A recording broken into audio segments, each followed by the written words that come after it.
Lorsque vous prenez l'avion, qu'en est-il de votre sécurité? Êtes-vous en sécurité? Sentez-vous que vous êtes en pleine sécurité en cas d'incident à bord? Vous l'avez compris, aujourd'hui, penchons-nous du côté des équipements de sécurité présents à bord des avions pour assurer votre pleine sécurité. Et on est parti direct avec la vidéo.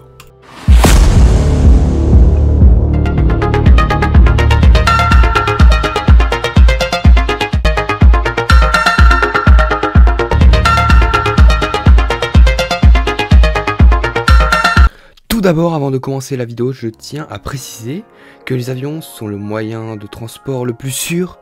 Chaque vol est précis et très contrôlé. Chaque accident d'avion fait les gros titres d'actualité, mais justement, ils font les gros titres d'actualité bien car ils sont extrêmement rares. Donc ne vous inquiétez pas, les instruments de sécurité sont vraiment présents à bord, mais ils sont réellement utilisés dans de très rares cas. Donc maintenant, nous pouvons passer à la vidéo concernant les équipements de sécurité à bord des avions. Et commençons direct par les équipements présents à bord des avions de ligne, puis descendons dans les gammes d'avions, puisque là je vais préciser d'abord tous les équipements, à quoi ils servent, etc. Puis ensuite je détaillerai moins précisément, mais je détaillerai quand même certains équipements qui peuvent être présents à bord des avions, d'autres avions.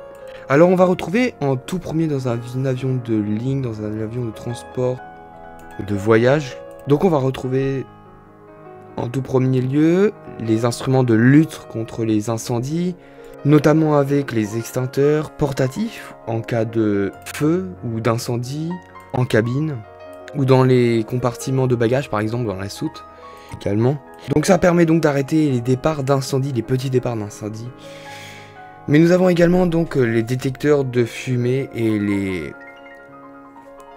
donc les détecteurs de chaleur aussi, parfois. Donc ils sont placés par exemple souvent dans les toilettes ou dans les soutes, devant les toilettes, dans les soutes à bagages, etc. Ce qui permet donc de pouvoir agir le plus vite et le plus rapidement possible, sachant que ces deux équipements de lutte contre le feu sont absolument obligatoires dans les gros avions de ligne.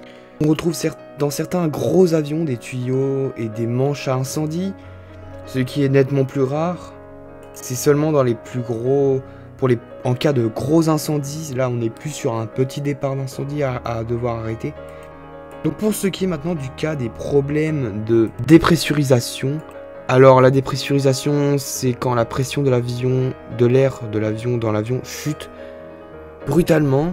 Et donc pour ça, les avions sont équipés de systèmes de pressurisation, ce qui permet d'avoir un écart entre l'extérieur et l'intérieur en termes de pression. Mais dans les cas de panne de ce système de pressurisation, eh bien nous retrouvons des équipements de sécurité dans ces cas précis et ces problèmes. Alors quels sont les équipements de sécurité à ce propos?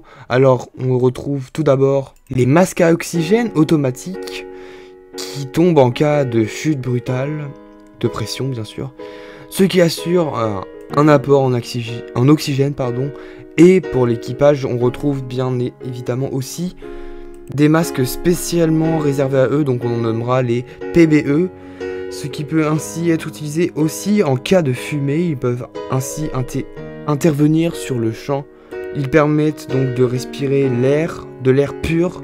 Donc ces deux types de masques, que ce soit pour les passagers ou pour l'équipage, donc le PBE ou le masque classique à oxygène, sont obligatoires. Passons maintenant au cas où tout l'équipage et tous les passagers devraient évacuer l'avion. Donc qu'y a-t-il alors comme équipement de sécurité? Eh bien nous retrouvons donc tout d'abord tout ce qui va être issu de secours, mais également le toboggan gonflable, et également des éclairages qui peuvent indiquer donc la sortie. Donc ces équipements d'évacuation sont donc tous obligatoires pour nos avions de ligne, et donc ils favorisent bien sûr une rapidité de l'évacuation de l'équipage, ce qui est plutôt pas mal pour les avions, pour être bien en sécurité, pour se sentir tout simplement le plus à l'aise possible avec le fait de pouvoir sortir le plus rapidement possible du fait avec des toboggans, mais également avec des marquages qui nous indiquent la sortie de secours le plus rapidement possible. Donc passons maintenant aux équipements de survie en cas d'atterrissage dans l'eau par exemple, Alors là nous retrouvons plusieurs choses. Nous retrouvons donc le fameux gilet de sauvetage qui est bien présent dans la majorité des cas, et nous allons voir dans quel cas d'ailleurs, qui est d'ailleurs situé sous le siège. Il est donc facilement accessible en vous baissant.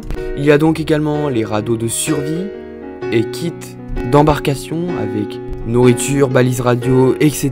Tout ce qu'il y a pour survivre un petit peu. Tous ces équipements bien sûr ici sont obligatoires et assurent la meilleure sécurité possible. À savoir que néanmoins le gilet de sauvetage est mis à disposition seulement s'il y a un survol de l'eau durant le vol. Ce qui est assez logique puisqu'on va pas te fournir un gilet de sauvetage alors que tu ne traverses tout simplement pas l'eau dans ce cas là. Donc on retrouve donc également les radeaux qui sont seulement obligatoires pour les traverser au-dessus de l'eau, ce qui est aussi assez logique. Mais bien sûr aussi il y a une petite exception, ils sont obligatoires seulement aussi dans le cas des avions long courrier, ce qui est un peu plus rare de trouver des radeaux du coup. Alors passons dès maintenant au kit de secours. Alors le kit de secours, c'est tout simplement la trousse de secours qui est obligatoire, contenant bien sûr tout ce qu'il faut, donc désinfectants, pansements, etc. D'un défibrillateur sur certains vols long courrier pour assurer une sécurité, par exemple avec des bandages et des pansements pour traiter des potentiels passagers, donc blessés. On n'est jamais à l'abri d'un passager qui se rend compte qu'il va tout simplement mal. Pas dans le cas où il aurait besoin d'aller aux toilettes très rapidement, mais plutôt dans le cas où il se rendrait compte qu'il a été ouvert ou qu'il a été tout simplement coupé. Enfin voilà pour ces petits équipements de sécurité qui sont un peu la base de la sécurité partout où on va, pas que dans les airs bien sûr. Il y a également notamment des balises de localisation d'urgence qui s'activent dès lors d'une potentiel impact et qui envoient d'ailleurs un signal. Alors cet équipement bien sûr est obligatoire pour tous les avions motorisés. Et bien nous avons fini avec les avions de ligne, parlons dès à présent des avions régionaux et turbopropulseurs qui eux ont moins d'issues de secours et moins de kits de survie, des kits de survie plus réduits et des toboggans plus petits également. Ce qui assure néanmoins une très belle sécurité pour ce type de vol exercé. Donc on est plutôt pas mal, je vais pas plus détailler là-dessus car on a déjà détaillé chaque instrument précis de sécurité que j'ai détaillé ici. Nous retrouvons également bien sûr tout ce qu'on retrouve de plus classique, donc des extincteurs, radios, etc.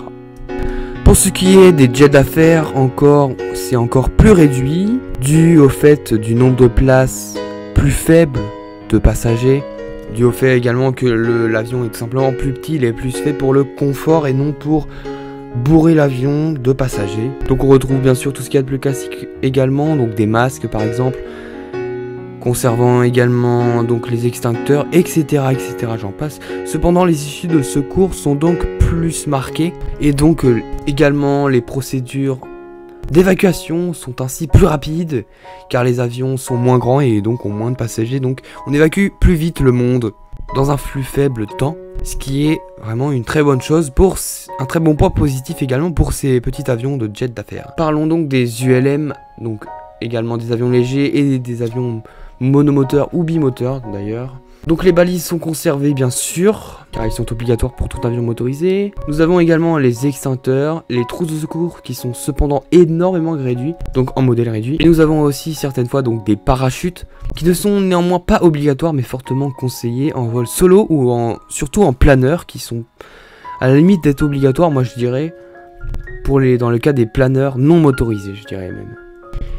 Il y a maintenant certains équipements optionnels qui sont comme donc le gilet de sauvetage que dans certains cas, mais vous allez voir que c'est encore plus rare puisque l'eau, on sait qu'elle recouvre une majeure partie de la planète et on va voir que dans notre cas de ce qu'on va décrire comme équipement de sécurité, on a beaucoup moins de surface de la Terre qui est recouverte par ce facteur d'insécurité, si je puis dire. Je parle bien sûr ici par exemple de la combinaison de survie qui est donc optionnelle mais recommandée pour les vols au-dessus des zones polaires ou maritimes froides. Donc c'est tout simplement une combinaison qui permet donc de préserver la chaleur corporelle et donc elle limite la perte de température dans par exemple une eau glacée ou également dans de grands froids.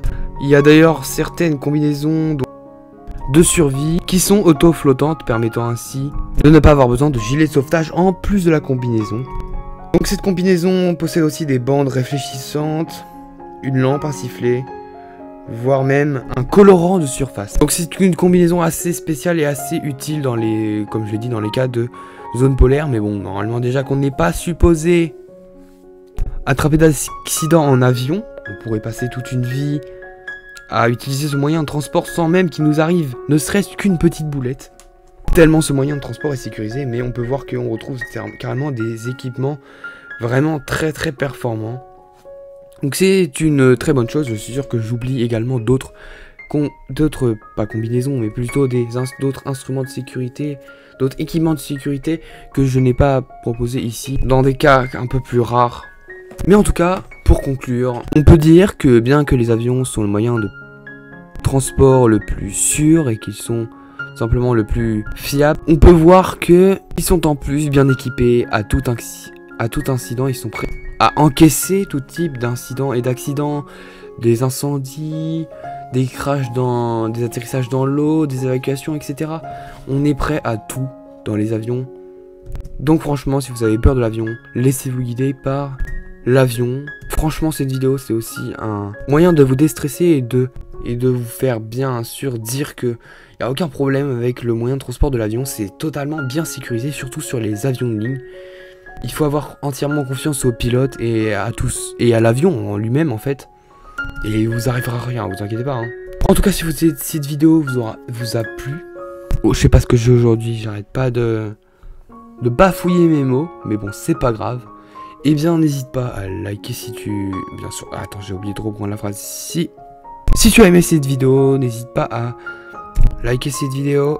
Et si tu en veux plus de ce genre, n'hésite pas aussi à me le dire. Et sur ce, nous on se retrouve dans l'espace. Alors, portez-vous bien et à la semaine prochaine.